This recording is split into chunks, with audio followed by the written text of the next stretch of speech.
Quando falamos sobre o nosso planeta, nós pensamos que o planeta ele é redondo. É isso que é dito pra gente. Sempre quando a gente vê uma reportagem, pesquisa na internet, num livro escrito, sempre vai estar dizendo que o planeta é redondo. Bom, aqui nós vamos trabalhar com a esfericidade do planeta Terra. Nós vamos mostrar que o planeta Terra ele é redondo, porém ele não é totalmente esférico, ele não é uma esfera perfeita, lisinha. O planeta Terra, ele surgiu há cerca de 4,5 bilhões de anos atrás. Nesse período, não havia planeta, e havia apenas um cinturão de asteroides em volta da estrela que é o nosso Sol. Então, havia no espaço apenas o Sol e um cinturão de asteroides. Então, com o passar de bilhares e bilhares de anos, esses asteroides foram se juntando. Como aconteceu isso? Bom, quando um asteroide percorria no espaço, esses asteroides ele tinham mais ou menos o tamanho de uma casa, vamos dizer assim. Eram rochas gigantescas que vagavam no espaço. E quando uma rocha dessa ela se movia pelo espaço, pelo vácuo do espaço, como não tinha ar, ela ficava flutuando e como não tinha nenhuma força atuando sobre ela, se uma força inicial, digamos uma radiação ou mesmo uma partícula, um elétron que bateu nela e iniciou um movimento no espaço, porque como não existe ar, não existe nada para parar esse movimento ou para gerar esse movimento. Mas vamos dizer que uma partícula bateu nessa rocha e iniciou o movimento, então ela vai continuar se movendo no espaço sem nunca parar, porque não existe ar, não existe atmosfera no espaço, é apenas um vácuo, então não tem nada para parar essas rochas, esses asteroides. Então, vamos dizer que dois asteroides iniciaram o seu movimento pelo espaço e foram se movendo, se movendo, se movendo pelo espaço durante um bom tempo. Então, chegou uma hora que essas duas rochas se chocaram, se bateram. E como elas são rochas gigantescas, a força que foi necessária para fazer elas se movimentarem, para criar o movimento, foi uma força muito grande. Ou seja, se foram partículas que iniciaram esse movimento, foi necessário várias e várias partículas chocando com essa rocha para ela iniciar o movimento. Então, quando essas duas rochas se chocaram, o, elas tinham um movimento gerado por uma força grande. Então, quando elas se chocaram, o movimento ele teve que se transformar em outra propriedade da física, porque existe a lei da entropia na física, onde diz que nada, na física nada se cria, nada se perde, tudo se transforma. Então, se um movimento foi gerado por uma partícula, esse movimento sempre vai estar movendo a rocha até que o movimento se transforme em outra propriedade física. Quando as duas rochas se chocaram, elas pararam de se mover. Então, esse movimento se tornou a força com a qual elas se chocaram, que fez elas grudarem uma na outra. E depois que elas se chocaram, a força que fez com que elas ficassem grudadas se tornou a energia estática. A energia estática, ela é aquela energia que, vamos dizer assim, quando acho que crianças têm o costume de jogar aquelas cartinhas que elas batem a mão na cartinha no chão e a cartinha levanta e ela tem que virar. Então, quando as crianças batem a mão na cartinha, aquela cartinha, ela com o impacto, a força com que a mão bateu na carta, vai gerar energia estática, porque a carta parou o movimento da mão. Então, a força que estava gerando esse movimento se transformou em energia estática, o que fez com que a carta tivesse uma leve magnetização e ela levantasse junto com a mão. Então é assim que as crianças jogam aquelas cartinhas que elas viram.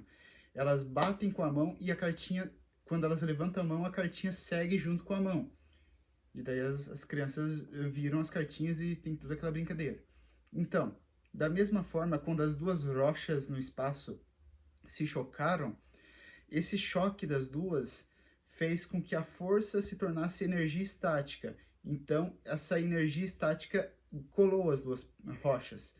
Porque se a força com a qual as rochas se chocaram for tão grande quanto o peso delas ou a massa delas for tão grande, digamos que uma rocha de 80 quilos, com uma rocha de 80 quilos as duas se chocam, é necessário uma força de 20.000 newtons para se tornar a energia estática o suficiente para manter as duas unidas. Então vamos dizer que quando as rochas estavam vagando no espaço, elas tinham um movimento muito rápido, porque a força inicial foi muito grande. Então quando elas se chocaram, a força de impacto foi muito grande, o que gerou uma energia estática grande o bastante para fazer com que elas ficassem unidas, elas se mantessem unidas por um bom tempo. Então, essa energia estática fez com que as rochas se unissem e o material das duas se tornou um só. Então, a energia estática uniu as duas rochas e, com o tempo, as duas rochas uniram os seus minerais, a sua matéria, a poeira, e se tornaram uma só rocha. Então, esse processo ocorreu durante bilhões e bilhões de anos, com o cinturão de asteroides lançando asteroides para cá e para lá, e vários asteroides durante o tempo chocando essas rochas que estavam se unindo, e com o tempo se formou uma grande aglomerado de rochas, uma rocha grande o bastante que nós podemos chamar de planeta. Nós chamamos uma rocha grande o bastante de planeta quando ela tem por cerca de, se eu não me engano, 10 quilômetros de diâmetro. O círculo tem 10 quilômetros de diâmetro, ele é considerado um planeta. Se for menos do que isso, ele é considerado um planetóide. Se for menor, um simples asteroide, como é o caso de Plutão, que não é planeta. O Plutão é um planetóide porque ele é muito pequeno. Então, muitas rochas, com o passar do tempo, foram se chocando, se unindo e geraram um planeta, uma grande rocha gigantesca. E essa rocha gigantesca, ela, como ela era muito grande, a grande quantidade de massa dela fez com que ela se apertasse, ou seja, digamos que a superfície da Terra é aqui, o centro da Terra, e ela tem toda uma camada de rochas em cima desse centro da Terra. Então todas essas rochas pesaram e fizeram com que a Terra se apertasse no seu centro. E esse peso fez com que é o que faz a gravidade. A gravidade ela é formada por uma grande quantidade de massa unida. Essa grande quantidade de massa vai pesar, empurrar tudo para o centro, e essa força que vai gerar para o centro vai se transformar em gravidade. Ou seja, tudo que estiver na atmosfera do planeta vai ser atraído para o centro, porque a grande quantidade de peso vai atrair tudo para o centro. Durante esse processo em que o planeta Terra ele foi sendo criado, foi juntando as rochas e formando um planeta gigantesco, esse grande impacto que foi juntando uma rocha com a outra, ele não gerou apenas energia estática, ele também,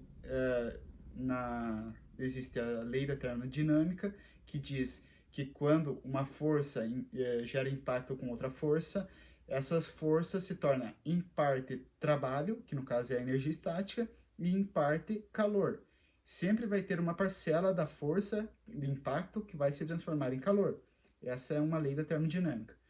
Então, nós podemos concluir que quando as rochas foram se chocando, formando o planeta, parte da força com qual elas se chocaram se transformou em energia estática e parte dessa força se transformou em calor. Então, quando o planeta estava completo, estava formado, aquela esfera de rocha gigantesca, o planeta ele era muito, muito quente, porque várias rochas foram se chocando, várias partes dessa força foram se tornando calor, foram aquecendo o planeta.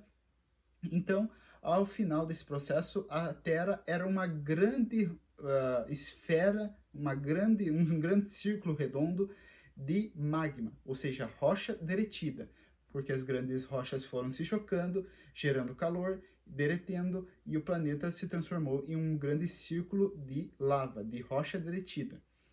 Então, com o passar do tempo, essa rocha derretida foi soltando gases, porque havia enxofre, havia carbono, muitos gases sendo formados por aquele calor que havia no planeta. Alguns minérios que caíam no planeta eram aquecidos, oxidados. Por exemplo, ferro vinha de um asteroide, caía no planeta, e esse ferro, quando aquecido, ele era oxidado. Essa oxidação soltava carbono, soltava enxofre. Então, vários gases foram se espalhando pelo planeta, e esses gases que se soltaram pelo planeta formaram a nossa atmosfera. A nossa atmosfera é uma camada de gás que existe em volta do nosso planeta. Então, todo esse processo aconteceu durante vários e vários anos. Os metais que caíam aqui, a grande quantidade de calor, foram soltando gases, os gases foram formando a atmosfera. A radiação que vinha do Sol atingia o planeta, e com o tempo a gravidade do planeta foi criando, pelos seus polos, forças eletromagnéticas que nós chamamos da camada de ozônio, que é uma força eletromagnética que cerca o nosso planeta. Essa força eletromagnética ela foi gerada pela gravidade. A gravidade do nosso planeta, como o planeta gira, a gravidade ele gira em rotação. Então, os polos do planeta, a gravidade foi se espalhando por esses polos e gerando uma força eletromagnética que cercou o planeta. E essa faixa eletromagnética que cercou o planeta faz com que os raios do Sol que atingem a Terra não penetrem através desse campo eletromagnético e não acabem evaporando o gás que forma a atmosfera. Então, é por isso que o nosso planeta ele é um dos planetas, um dos poucos planetas que possui atmosfera, porque ele tem essa camada eletromagnética que impede com que os raios do Sol possam atingir a atmosfera e fazer com que os gases possam evaporar, ou seja, possam ser dispersados para o espaço. Então, a Terra ela iniciou juntando rochas, as rochas se impactaram, geraram calor, geraram energia estática, manteram as rochas juntas, se formou um grande círculo redondo de rochas derretidas que soltaram gases, e os gases formaram a atmosfera. Os polos do planeta, com a gravidade, eles formaram o campo eletromagnético. Esse campo fez com que os raios do Sol, impediu com que os raios do Sol evaporassem a atmosfera e fez com que o nosso planeta tivesse a estrutura que ele tem hoje. Bom, o nosso planeta, com o tempo, ele criou um processo de rotação, ou seja, ele gira em torno dele mesmo. É como se eu pegasse a minha mão, girasse ela em torno dela mesma. É esse movimento que o planeta faz, ele gira em torno dele mesmo, em torno do próprio eixo. O polo sul e o polo norte, eu estou trocando os dois, é polo norte e polo sul, eles giram. O planeta gira na linha do Equador e os polos ficam parados apenas girando em torno deles mesmos. Então, o planeta ele tem esse processo de rotação. Todos os planetas giram, todos os planetas têm um processo de rotação. Então, com o tempo, o nosso planeta ele foi formado e iniciou o processo de rotação dele. Ele tem dois movimentos, no caso, o planeta tem dois movimentos. Ele tem rotação, onde ele gira em volta dele mesmo, e translação, onde ele gira em torno do próprio Sol. Esses movimentos de rotação e translação, eles são consequências das forças gravitacionais e eletromagnéticas do Sol, dos planetas, a interação entre um planeta e outro. Tudo isso resulta nos movimentos de rotação e translação. O nosso planeta ele gira o movimento de rotação porque as forças eletromagnéticas, o campo eletromagnético no seu centro faz com que o seu magma gire. O próprio núcleo de ferro do nosso planeta, no núcleo dele existe um ferro. Então esse ferro ele faz com que os campos eletromagnéticos girem em torno desse núcleo, e esse processo faz com que o planeta gire no processo de rotação. O processo de translação é o Sol que atrai o planeta, e o planeta quer fugir para o espaço. o Sol vai atraindo o planeta e vai fazendo esse formato de translação, onde o Sol vai atraindo o planeta quer fugir do Sol e ele vai girando em torno porque ele não tem velocidade bastante para fugir da força gravitacional do Sol. Então, o nosso planeta, ele tem toda essa formação, ele tem todo esse processo de rotação.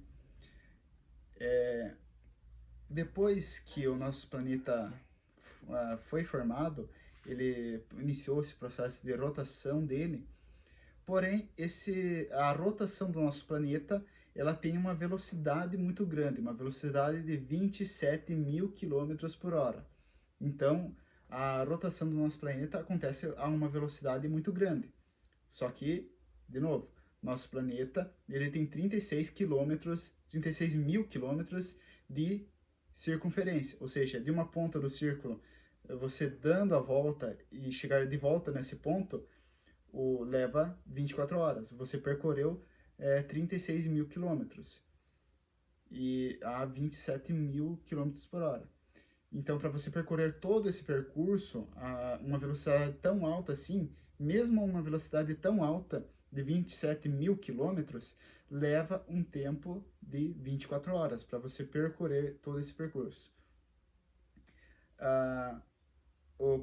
O assunto principal desse vídeo é a esfericidade do planeta, onde eu vou explicar que o planeta ele é redondo, mas não é totalmente esférico. Esse processo, então vamos lá, esse processo, movimento de rotação do planeta, como ele gira muito rápido, então ele tem uma força centrífuga. É aquela força que quando você está andando de carro, você vai fazer uma curva a uma certa velocidade e você é jogado na direção do carro. Ou seja, você vai fazer essa curva e você é jogado contra a curva. Você é jogado na mesma direção que você estava indo. Quando o carro faz a curva, o seu movimento continua seguindo em frente. Então, você vai e continua a curva. Você sente aquela força jogando você contra a curva.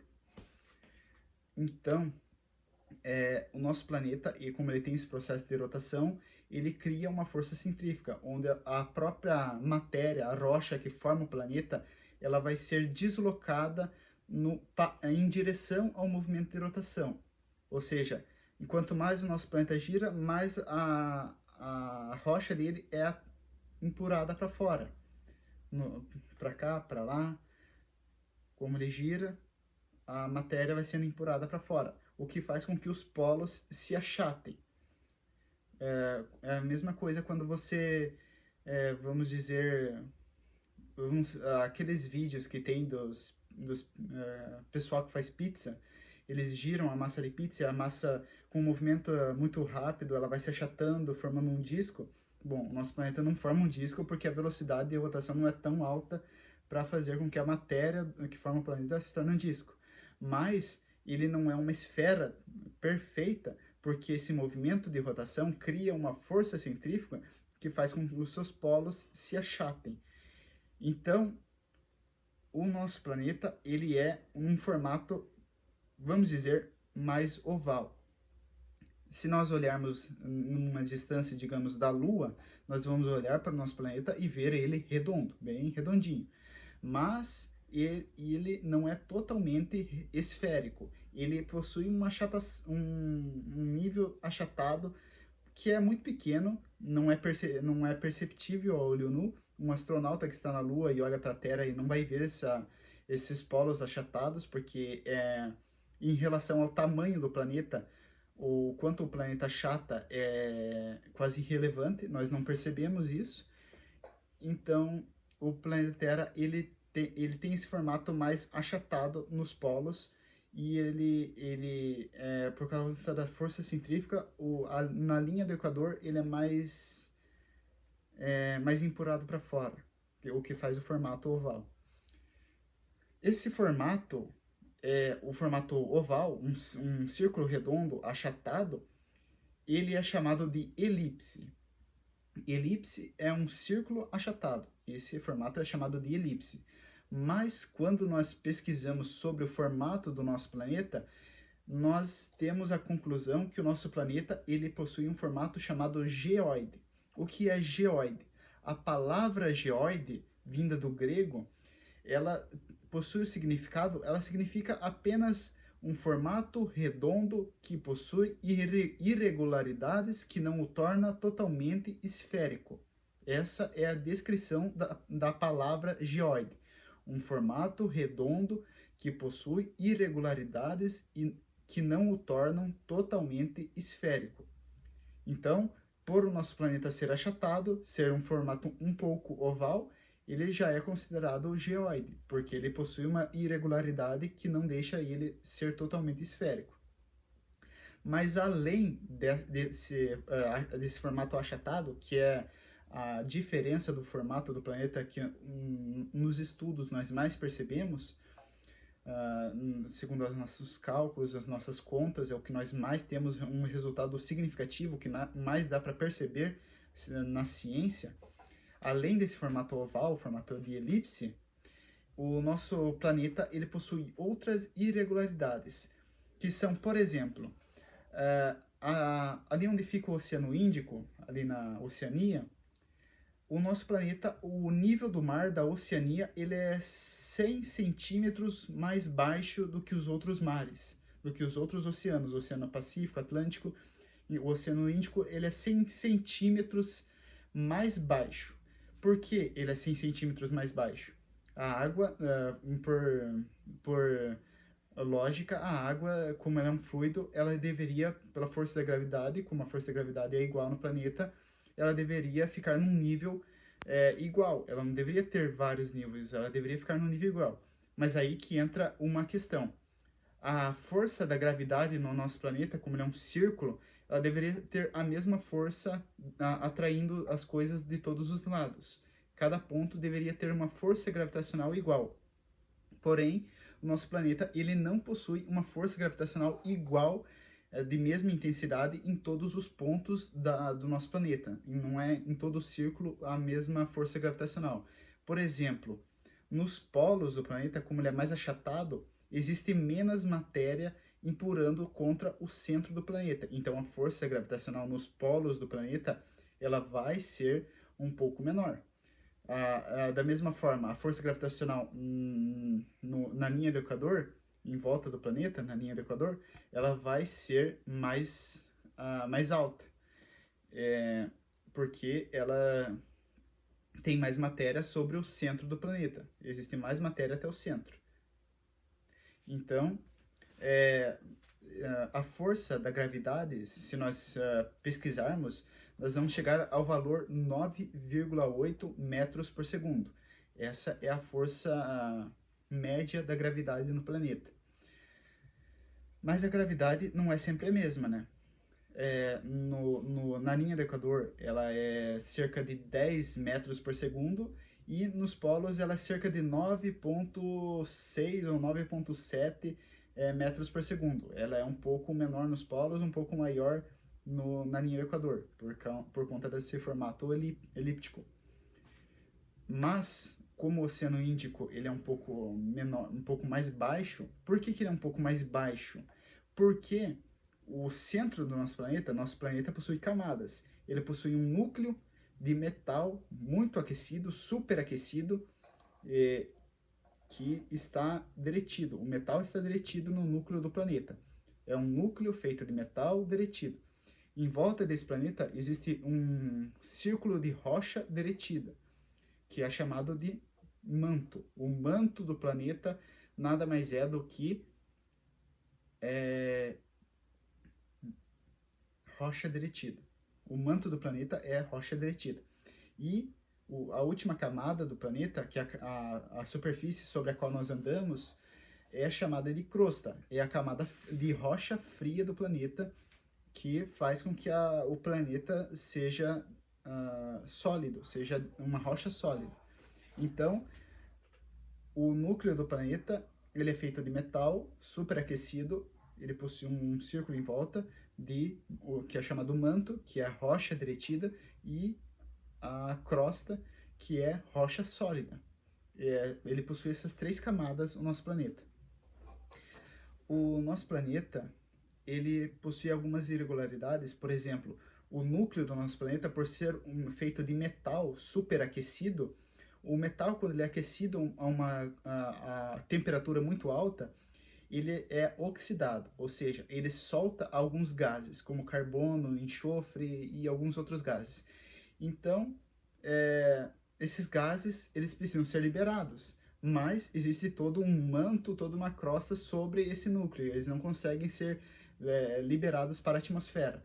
Então, eles acabam sendo direcionados para os vulcões. Os vulcões são trajetórias do planeta por onde esse gás que é formado no núcleo do planeta, ele acaba escapando pelos vulcões. O vulcão ele possui ligação com o manto da Terra, o núcleo da Terra faz gás, o gás percorre o manto e acaba saindo na crosta pelos vulcões. Porém, abaixo do Oceano Índico, no manto do nosso planeta, existe uma gigantesca quantidade de gás acumulado que não achou uma trajetória para escapar do manto por meio de um vulcão.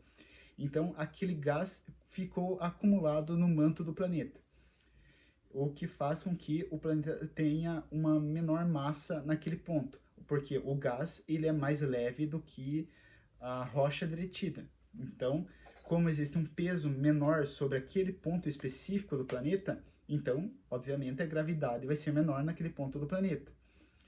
Então, é por isso que o Oceano Índico ele não é tão afetado pela gravidade do planeta, por isso que ele é mais baixo, porque como a gravidade é menor, ela faz com que, em vez do oceano ser uma linha reta, ele ter o mesmo nível em cada ponto, como ali a força gravitacional é mais baixa, o Oceano Índico ele vai fazer meio que um formato circular, que é mais baixo no centro, e vem até onde o oceano é retinho.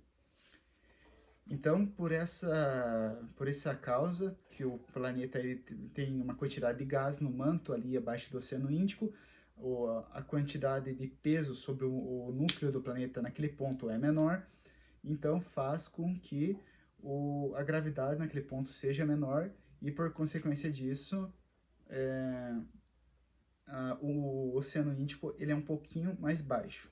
Agora, também existem algumas irregularidades também no oceano, que são entre o Oceano Pacífico e o Oceano Atlântico. O Oceano Pacífico, por ele ser um pouco mais maior, ser um oceano maior, ele é um oceano mais quente, porque ele possui uma área de água maior. Ou seja, ele possui uma área maior para distribuir o calor que existe nele, para receber calor e transportar esse calor. Então ele é mais quente. Agora o Oceano Atlântico, ele é um pouco mais frio, por ele ser menor, ter menos movimentação, não ter tantas correntezas de água percorrendo o Oceano Atlântico como no Oceano Pacífico. Então o Oceano Atlântico ele é um pouco mais frio do que o Oceano Pacífico. E, outra vez, uma lei da termodinâmica, ela diz que quando um líquido ele esfria, ele se contrai. Quando um líquido se aquece, ele se dilata. Ou seja, quando um líquido esfria, ele se contrai, ele fica menor, as suas partículas, em vez de terem um formato desordenado, ficam em um formato mais ordenado, então as partículas de água ficam menores, fazendo com que a água se contraia. No Oceano Pacífico, como ele é mais quente, a água aquece um pouco mais e ela acaba dilatando, porque as partículas de água, por se aquecerem, elas vibram mais, elas se desordenam, não ficam num formato ordenado e elas acabam ficando mais espalhadas. Mas existe um espaço maior entre as partículas de água quando ela está quente. E o que faz com que a água se dilate, ela ocupe mais espaço. Então, por consequência disso, o Oceano Atlântico, como ele é mais frio, ele contrai, ele é 20 centímetros mais baixo do que o Oceano Pacífico, porque o Oceano Pacífico é mais quente, ele se dilata e fica um pouco mais grande, mais alto, por conta dessa diferença de temperatura. Então, Isso causa algumas irregularidades que também devem ser contadas no nosso planeta. Se vocês pesquisarem na internet uma imagem do nosso planeta, escreverem a palavra geoide, planeta Terra, e pesquisarem, vai aparecer uma imagem do planeta Terra que vai ser uma imagem toda torta, toda troncha, que não vai parecer que é o nosso planeta. A gente nunca viu uma irregularidade daquelas no nosso planeta. Claro que aquela imagem que aparece na internet, quando você pesquisa geoide, é um exagero. O nosso planeta ele não tem aquele formato específico, mas aquela imagem foi criada apenas para explicar que o planeta possui irregularidades que fazem com que ele tenha algumas diferenças no seu formato que não o tornam totalmente esférico. Então, o nosso planeta, quando vocês pesquisam na internet o formato geoide, ele vai ter um formato redondo, um formato circular, um pouco achatado nos polos, com várias e várias irregularidades, o Oceano Índico mais baixo, o Pacífico mais alto, então vai ter essa diferença no formato, um formato todo estranho. Claro que é um exagero, o formato ele é diferente, mas outra vez, como o planeta Terra ele é muito, muito grande, ele tem 27 mil quilômetros de diâmetro, ele é muito, muito grande. Então, em consequência disso, o nosso planeta tem irregularidades, mas essas irregularidades são irrelevantes em relação ao tamanho do planeta Terra. Essas diferenças não, são imperceptíveis em relação ao tamanho gigantesco do planeta Terra. Então, o planeta Terra, concluindo, o planeta Terra ele é um formato geoide. Por que geoide? Porque ele é redondo, porém não totalmente esférico, porque ele possui irregularidades que não o tornam totalmente esférico. Por esse motivo, o planeta Terra é geoide. Então, esse era o objetivo desse vídeo. Explicar que o planeta Terra ele é redondo, mas não totalmente esférico. Ele possui o formato geoide.